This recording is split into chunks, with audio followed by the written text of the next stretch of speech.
आउज़ुबिल्लाहिमिनश्शैतानिर्रजीम बिस्मिल्लाहिर्रहमानिर्रहीम। अस्सलाम वालेकुम। Free info TV YouTube channel में आपको खुशामदीद। उम्मीद करता हूँ कि आप सब अल्लाह ताला के फजल करम से बिल्कुल खैरियत से होंगे।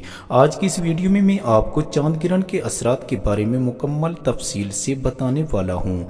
वीडियो को एंड तक लाजमी देखिएगा ताकि बात मुकम्मल तौर पर समझ में आ जाए। नाजरीन, अगर आपने अभी तक चैनल को सब्सक्राइब नहीं किया तो जल्दी से सब्सक्राइब कर लीजिए और साथ ही घंटी के निशान को भी दबा दीजिए।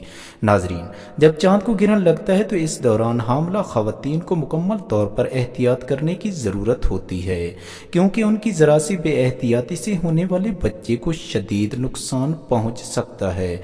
गिरन के वक्त हामला खवातीन को बिला वजह बाहर नहीं निकलना चाहिए, बल्कि मुकम्मल तौर पर आराम करना चाहिए। घर में कोई काटने वाली चीज़ यानी छुरी, कैंची वगैरह हरगिज़ इस्तेमाल नहीं करनी चाहिए। इस दौरान मियाँ बीवी को भी चाहिए कि गिरहन के दौरान हम बिस्तरी से मुकम्मल तौर पर परहेज करें। इस दौरान आपस में लड़ाई झगड़े और तल्ख कलामी से मुकम्मल तौर पर बचना चाहिए, क्योंकि गिरहन के दौरान होने वाले झगड़े काफ़ी तूल पकड़ लेते हैं और ज़रा सी बात बढ़कर बात का बतंगड़ बन जाता है।